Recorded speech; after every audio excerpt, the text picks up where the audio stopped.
Matondo na malandi wa biso baso na kati ya TV Lolaka ya Nguluzi Kimbangu.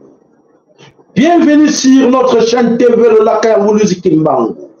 Losa Kombo Kabino, bonjour, topé bonsoir à tout le monde. Bande Kobana Some Kono Kongo Bo Bele, ma pote Boyoka, ni Tony Bino Mokolo na lelo. Ah ben oui. Nous sommes aujourd'hui le 20 décembre 2023. L'actualité, c'est quoi? L'actualité chez nous en RDC Congo, c'est le chaos. Un chaos généralisé. Un chaos total. C'est du gâchis. C'est du jamais vu. Nano te mona te na kati na mokili. Mais il y a solo au Congo te komona nyoso.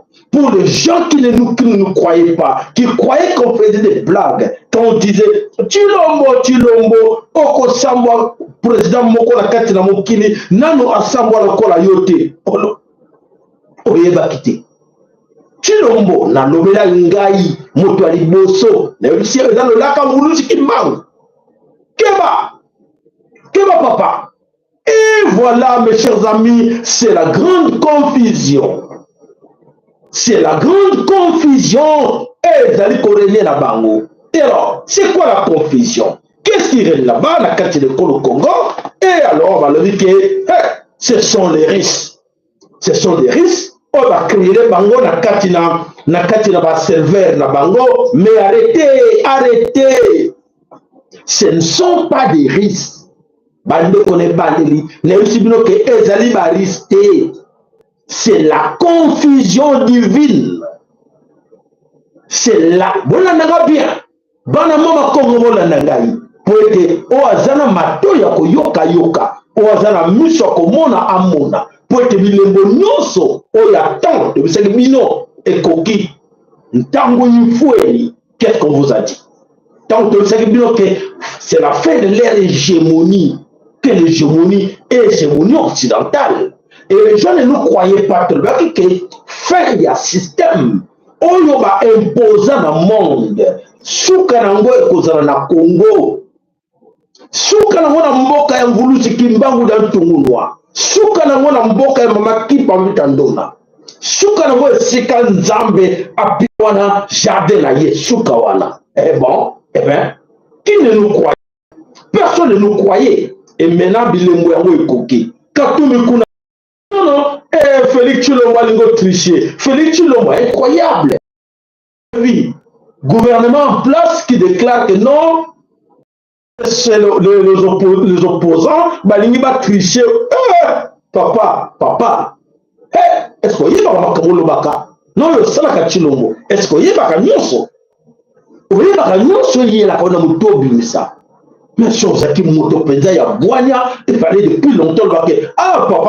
Je m'excuse, on lobela ki nga nyoso lobaki e bana kokoka lobela ngai na yo nini pona nga ko tuna prophète ko tuna ba pasteur na yo bisoma ba nini nzambe singeli o sala nse Chilombo zo la ngai le prophète Chilombo bozo la ngai. C'est trop tard. C'est trop tard. Cherche à savoir qu'est-ce qui est arrivé? Qu'est-ce qui était arrivé à Mobutu, à Bokassa et les autres? La terre de la Nord comme Mubale. Otoyebi. Et là, on est là qui barreau. Ne crois pas que tu as du sang jaune ou vert, tu as du sang rouge comme Mobutu, comme Bokassa, comme les autres présidents Oyebi. Oyoba Lela, Oba Perda, Oyoba Perda. Qui le monde a différent? Et alors, l'alerte qui? Ces messieurs, ces Zambiens juifs italiens, au nom de Moïse Katumbi. Moïse Katumbi, na yebisaki yo, Je t'ai dit ça, écoute-moi très bien. Je te l'ai dit, attends, écoute, je te l'ai dit encore. Moïse Katumbi, rentre chez toi en Zambie, rentre chez toi en Italie, rentre chez toi en Israël. Ces Congos-là que vous avez joué avec ça pendant des décennies, ce n'est plus le même Congo. Là, à l'époque, c'était Congo avec C. Mais là, c'est le Congo avec K. Et attention, il y a un propriétaire. Ce propriétaire-là, on l'appelle Vulusi Kimbango. C'est ça, c'est la voix de Kimbango qui te dit. Dans le Melakiyo, Congo comme Melayo, dans Zongi encore. Moïse, attention, le Congo là va t'avaler. Ah ben oui, et comme Melayo, et comme Melayo, et comme Melayo, Oyokingai. Kanga bisakano kima mbang katumbi kima Congo komela yo ndimela ngai. Voilà mes recommandations de Congo. Attends, je tiens encore à vous rappeler des choses. Vous savez quoi? Le spécial est là pour la namon ba lili na onyo so za ko le kanaka tine Congo. Alors Félix Tshilombo na kanisi ayoka la kinga biente ou ayoka quitté parce que abane ko ça sous l'oreille aboya ki kalebi non on a besoin d'ayoka biso parce qu'on ne pèse pas devant lui comme il est président, le président Wapi, et alors c'est lui qui doit donner des ordres et faire écouter et batma yoka ye mais aliko yoka la batute. Et alors Félix Tshilombo a ça quitté ti. Et voilà, aujourd'hui, nous voici là où nous sommes aujourd'hui, et tout le monde ne sait pas quoi, qu'est-ce qu'il doit faire. Qu'est-ce qu'ils doivent faire? Alors, top en l'image, je top. La tenue nous a mis en position. Le matin, nous sommes mobilisés par les conseils. Et maintenant, celui qui va nous dire qu'il n'y a plus d'élection. Nous avons trouvé des bonheurs, c'est ici. C'est fini, c'est fini, c'est fini. C'est fini.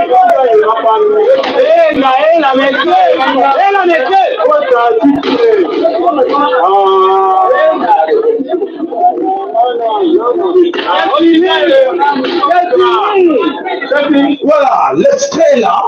Et alors, nous allons vous expliquer, comme on vous a dit, c'est du jamais vu en l'air de ce Congo, et du jamais vu au monde de voir de ce genre d'images. Alors, on va voir, et là, on a la carte dans le Congo. Ah, tu te rappelles, je rappelle une fois mon cher ami Félix-Antoine Tshilombo, comment Satan l'a utilisé et la grande confusion divine et frappa Tshilombo.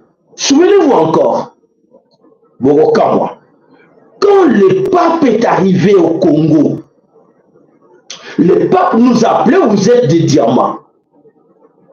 Le pape avait un message à s'adresser au Congolais, n'est-ce pas? Oui. Bon, on écoutez très bien.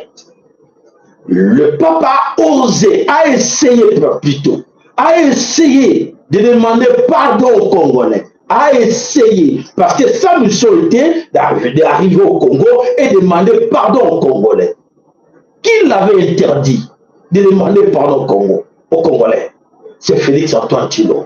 Qu'est-ce qu'il a dit au pape? Non, non, non, laissez-les. Il ne se souvient plus de ça. Laissez, oublie ça. On ne le dit pas. Malheureusement, là, Satan qui utilise Félix, qui lui dit, non, ne fais pas ça, ne fais pas ça. Mais tandis que Satan a envoyé son représentant au nom de qui le pape pour venir au Congo et demander pardon parce qu'il devait récupérer la situation. Malheureusement, Félix a dit au pape, non, ne demande pas pardon, laisse comme ça. Ils ont oublié. Deuxième, le roi Philippe de la Belgique. Le roi Philippe est arrivé au Congo, le roi Philippe est venu avec des histoires, et je ne sais pas moi, bon, entre guillemets, les non-masques, pour nous les mettre. Le roi a essayé aussi de demander pardon aux Congolais. Félix lui a dit, ne demande pas pardon. Vous savez quoi? Vous avez vu tout le monde. Vous avez vu le cas qui voilà. C'est là qui entre Satan dans Zambé. Bitumbe zaidi makasi ya likamuni ya hegemonie ya likamuni ya mabe oyo basala yo biso bankoko na biso la Congo. Il fallait bakosenga pardon pour aider à récupérer la situation. Mais dans la confusion, qu'est-ce qui est arrivé là? Félix a le but, non, non, non, aïe va qui pété. Dans la confusion, nzambe mutatindeki ana bakosenga bango pardon te to mpe satan mutatindeki kosenga bango pardon te. La confusion donc annulé bamission mibale 8000 km de déplacement de deux grandes personnalités du monde bakiti baéchoué bazongaki. Vous avez compris? Vous avez bien compris? C'est à vous de comprendre. Ce qu'on comprend de l'éloté, on comprend plus jamais. Ce qu'on y a l'éloté, on y a plus jamais. Et l'autre mot, ça veut dire que tu es condamné à mourir comme ça. Le Congo gêne, parce que le Congo vous appartient. Si le Congo vous appartient, et c'est à vous de prendre des décisions. Autant que l'on va fini ma blague au Nyoso, Félix Saraki, il est temps. C'est la révolution ou rien. En ce moment, nous Sabino, et ça la révolution divine. Et ça la révolution Yanzambe. Et ça la révolution Motona Mokilité. Non, ce sont des risques. C'est la grande confusion divine.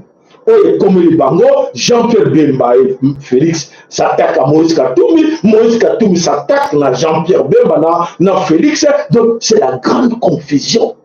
Où personne s'attendait qu'on allait arriver là. Et alors, il y a moins de vous remarquez, Kinshasa et Zali bloqués. Les Kinois sont envoûtés. Qui si on a marqué ce batia, et là, tu vas envoûtement, ou va éliminer tu vas formation, et là, tu vas combattre Kinois. Bah, Kinois va d'abord un mouton. Oui, oui, alors voter. Tant que nous voter. Mais les autres, et si quand même ma bilon comme éliminatité. Et si quand même ma Sanduku il y a Linu, il y a le Mumbate. Et si quand même on piqué monument il y a Wembate. Et si quand même tiate un monument na victoire dans le Belakabino. Victoire. Forestcom. Rond-point Forestcom. Monument de Mumba. Babakisagi Moussousi à force. Et pas il y a un peu là. Etienne Tshisekedi. Il y a kuna koute loko zatika loko na bango. Il y a mo et bloca envoûta ba Congolais. Ba Kinois plutôt. Biloko kanga ba Kinois yango wana. Et qui est ce pasteur-là? On a dénoncé ma Kamboyo. Oh, mais le soi-disant Basaleli Nzambe, Nani a dénoncé ma Kamboyo. Azate zéro. Pour que Basaleli Nzambe. Oh, non, sur la gangaka, Jésus-Christ, fils de la gangaka, fils de Lucifer. Oh, fils de Lucifer, Baye Bani. Tu as vu nos vidéos, beaucoup de moulaï, papa Serre, en tout cas, Makamozo Kolobeza Muzindo. Bolanda peut être tant on Nzambe Koki. Biki Sabo Moïna Yondeko. Ndeko Biki Sabo Moïna Yotango Yangoyo. Yo Zako Landaka, ce bâtiment dose. Bota sur le niveau ya dose, au bacha, au balamba bino, yanani, ezali, au ya joie, et bota, ce qui montaza pour Landaka élection. En ce moment-là. Oh, nous sommes à derrière cette histoire-là. Oh, Bishop Kaka l'élection. Ah, Bishop Katumbi. Ah, Bishop Fayoulou. Ah, Bishop Ifeli Chilombo. Et Zoa Bango. Nous allons nous embêter. Bazaba Nzambete, sa voisin, Ndeko, Yoka Makamolo. Il paraît que Bishop Atezako Landaka Batoana, Tabana Nzambete, Bana Bilakate. Bazaba na Bilakate, na Katina Bango, croyez-moi. Et c'est dans l'église. Oh, vous avez kuna carte d'église, pasteur alobi, bon voter boye, boya boye, bon sala boye, le kuta aza nzambete. Bile mozo pesa bino ya suka yango wana. Bile mozo le la bino ya nzamba, le bino ngana le la bino yango wana. Oya zana musala soloko ya Satan. Oya zana kete musala na bango, akokede kokumisa bango, po etali ya suka yango to ko vivre na monde. Il y a souka to vivre à Congo, il y a un beaucoup monde. Vous voyez pas, vous avez matondo de like na bino, matondo de baker na bino, vous savez baker, s'il vous plaît. Baker Nabino, ça me fait un grand plaisir. Il est temps de Konangaï, Boye Bakake, tant on a Nzambé, Koki, on a légèreté. Oh, vous avez comment les gens ça la Kinshasa, tout ce qui bino ke, to la kaki bino, to le wakeni.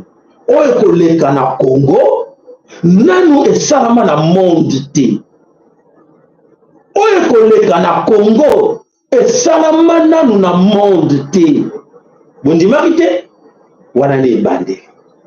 Wana obo vivre wana ebandeli esiliti ezane ebandeli obo komona na image boko kamo na Kinshasa ba bazana mpo bazala mvute na esprit wana ya Satan Satan kota na kati de l'église va comment passer message satanique diabolique ba joie ba pouvoir ya gauche à droite ya ba la soki ba des balles ba biloko na bango wana ba kotisa na kati de Congo et ça nzamba lobi il y a qui bino bikoki yo pasteur il y a qui koki yo chantre okende kozwa magie biliaki yo bikoki biliaki bino bikoki bokosi bana na nzambe bobukisi bango nzela na nzambe bobungisi bango mpona biloko na bino ya Lucifer biloko ya Lucifer suka na bino ekoki.